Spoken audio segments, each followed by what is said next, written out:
दोस्तों आज की इस वीडियो में हम डिसाइड करने वाले हैं इफ एल्स कंडीशन को। इफ एल्स कंडीशन को क्यों इस्तेमाल किया जाता है प्रोग्रामिंग के अंदर, इसलिए इस्तेमाल किया जाता है जब हमारा वास्ता दो से या दो से ज़्यादा कंडीशन से पड़ता है तो हम क्या करते हैं, इफ एल्स कंडीशन का इस्तेमाल करते हैं।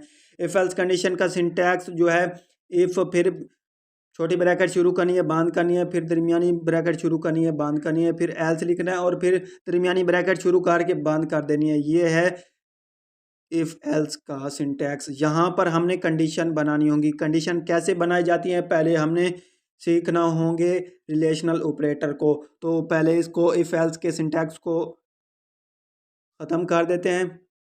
तो रिलेशन फिर क्या करते हैं, रिलेशनल ऑपरेटर की समझने की कोशिश करते हैं।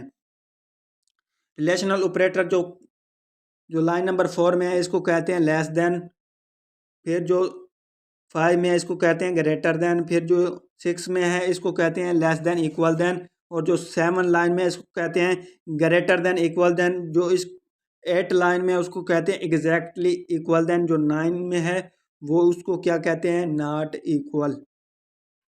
तो पहला है, ये अपने लेफ्ट जो भी रिलेशनल ऑपरेटर हैं क्यों इस्तेमाल होते हैं, ये इसलिए इस्तेमाल होते हैं कि ये दो वैल्यू को कंपैरिजन करवाते हैं, दो वैल्यू का मुकाबला करवाते हैं, फिर ट्रू और फॉल्स रिजल्ट प्रोड्यूस कराते हैं और कंडीशन को स्पेसिफाई करने के लिए इस्तेमाल किए जाते हैं। इसलिए रिलेशनल ऑपरेटर समझना ज़रूरी होता है इफ़ एल्स कंडीशन को बनाने के लिए।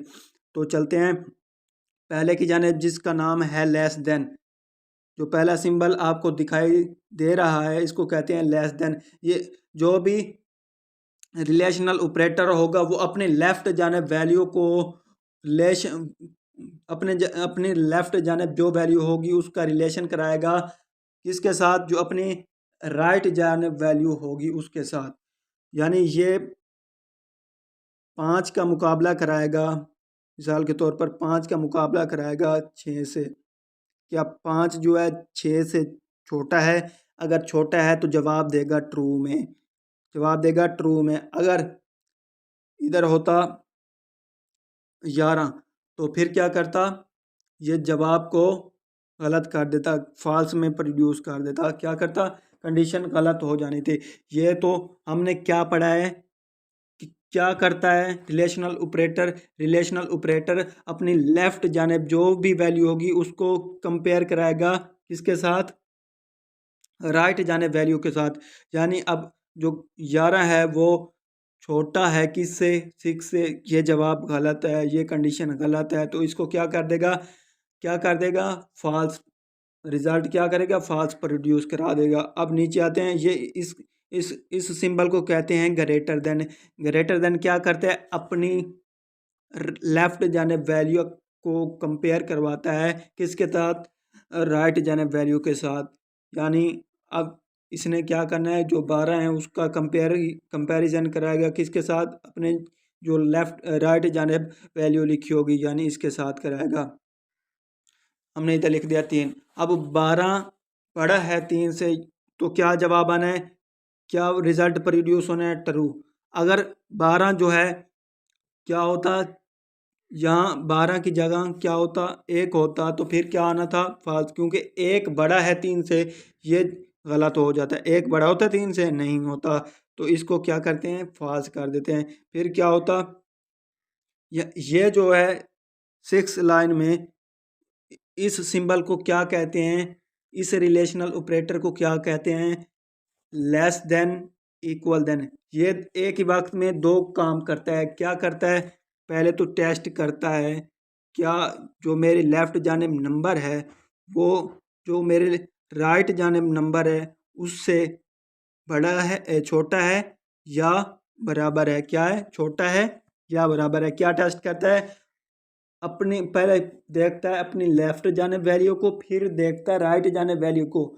लेफ्ट जानिब जो वैल्यू होती है उसको देखकर बताता है कि जो लेफ्ट जानिब वैल्यू वो उससे छोटी है या बराबर है। अगर छोटी है या बराबर है तो फिर क्या करेगा, ट्रू कर देगा। अगर बड़ी होगी तो फिर फॉल्स कर देगा। मिसाल के तौर पर अब 4 छोटा है 4 से, ये तो ठीक नहीं है। लेकिन एक बात तो ठीक है, 4 बराबर है 4 के, तो ये क्या कर देगा, ट्रू कर देगा।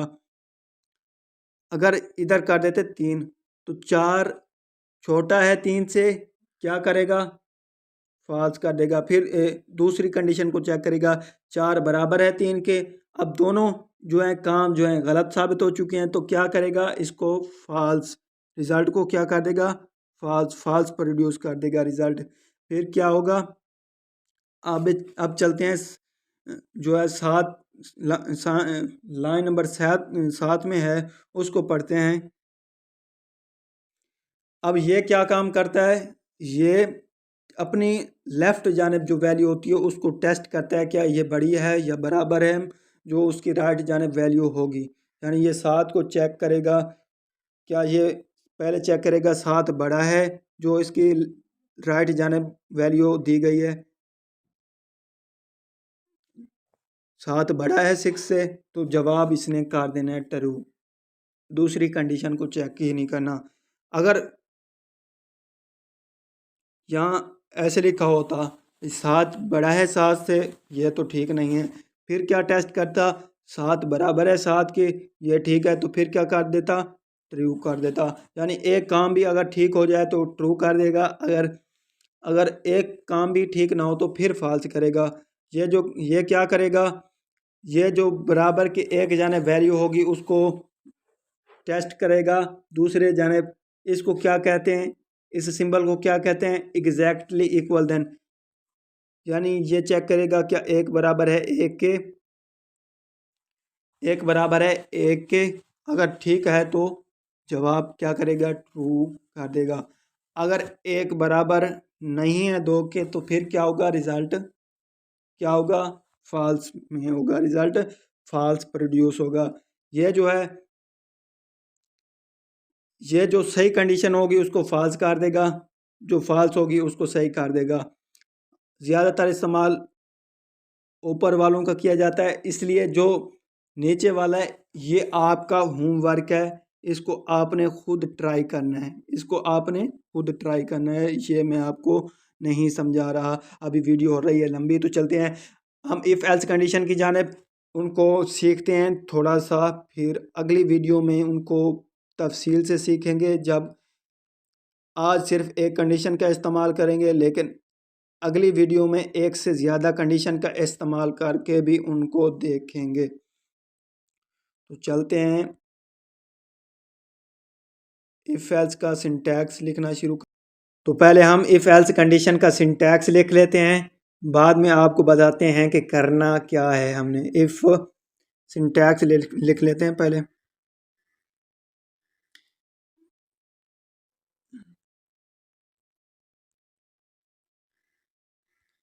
पहले इफ़ लिखा, फिर छोटी ब्रैकेट शुरू की, उसको बंद की, फिर दरमियानी ब्रैकेट शुरू की, उसको बंद की, फिर क्या लिखा, एल्स लिखा। एल्स लिखने के बाद फिर छोटी ब्रैकेट नहीं लिखनी, फिर दरमियानी ब्रैकेट लिखनी है। क्या लिखनी है, दरमियानी ब्रैकेट शुरू करनी है और बंद करनी है।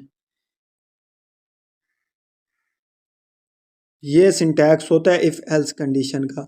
तो चलते हैं, हम क्या प्रोग्राम लिखते हैं, प्रोग्राम लिखते हैं कि हमने दो नंबर को लेना है, फिर उनको चेक करना है कि आया कि ये दो नंबर आपस में बराबर हैं या नहीं है। अगर बराबर होंगे तो हम प्रिंट करवा देंगे स्क्रीन पर कि दोनों नंबर बराबर हैं। अगर बराबर नहीं होंगे तो ये भी प्रिंट करा देंगे स्क्रीन पर कि दोनों नंबर बराबर नहीं हैं।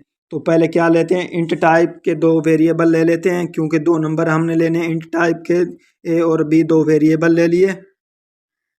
आप कोई भी ले सकते हैं वेरिएबल, जो है ना, सिर्फ ए बी इस्तेमाल नहीं कर सकते, जो मर्जी चाहे इस्तेमाल कर सकते हैं, टी कर सकते हैं, वी जेड ई, जो मर्जी चाहे। फिर हम स्क्रीन पर पैगाम जारी करेंगे कि enter two number, two number,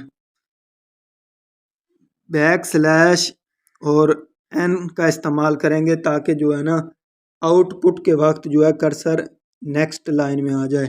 इसलिए जब प्रोग्राम एग्जीक्यूट होगा तो ये प्रोग्राम, ये जो आउटपुट है स्क्रीन पर जाएगी, ये जब यहाँ तक पहुँचेगी तो जो ये कर्सर होगा यहाँ पर नेक्स्ट लाइन पे आ जाएगा।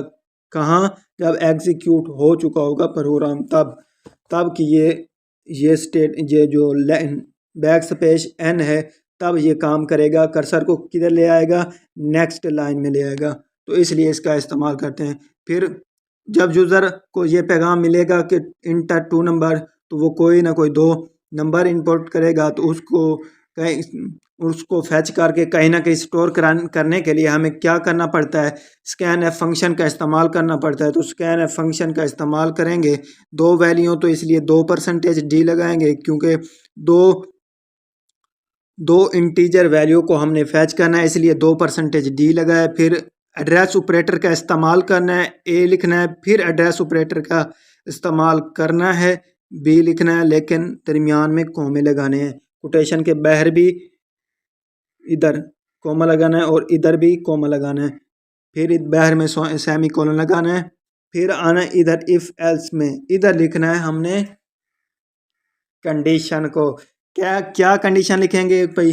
2 नंबर को बराबर करने वाली क्या कंडीशन होती है? वो होती है कौन सी? ए बराबर है बी के। क्या पढ़ते हैं इसको? ए एग्जैक्टली बराबर है बी के। एक हमने ये कंडीशन बना दी। ये क्या चेक करेगी? जब 2 नंबर इनपुट होंगे, मिसाल के तौर पर हमने एक को करा दिया, फिर दूसरा भी एक को करा दिया, फिर ये चेक करेगी कि एक बराबर है एक के। अगर एक बराबर है एक के तो फिर ये क्या करेगी? जवाब देगी, कंडीशन कर देगी ट्रू, और पहले ब्लॉक को जो यहाँ होगा उसको एग्जीक्यूट कर देगी, उस इंस्ट्रक्शन को एग्जीक्यूट कर देगी। अगर ये कुछ यूं हो जाए, यानी हमने एक नंबर को एक इनपुट कर दिया और दूसरे नंबर को 4 कर दिया, अब ये कंडीशन हो चुकी है गलत, तो फिर ये यहाँ से टर्मिनेट हो जाएगी और एल्स वाले ब्लॉक को एग्जीक्यूट कर देगी। तो इधर क्या लिखेंगे? प्रिंट एफ फंक्शन लिखेंगे। प्रिंट एफ फंक्शन में एक पैगाम जारी करेंगे, यूर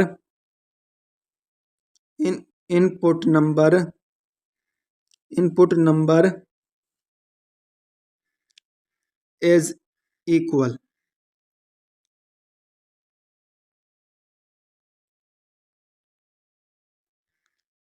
और इधर क्या पैगाम जारी करेंगे?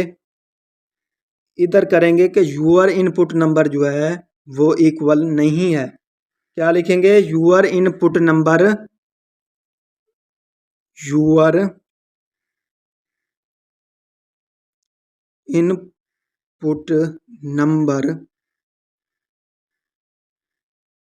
Is not equal.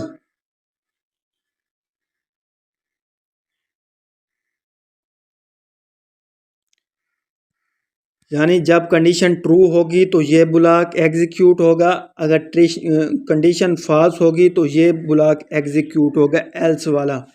अगर कंडीशन ट्रू होगी तो कौन सा?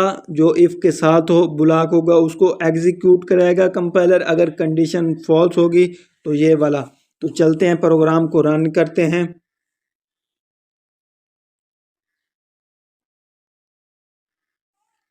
तो करते हैं रन।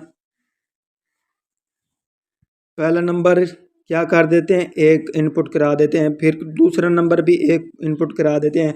अब दोनों नंबर क्या हैं? बराबर हैं। तो जवाब में क्या आना चाहिए? Your input number is equal.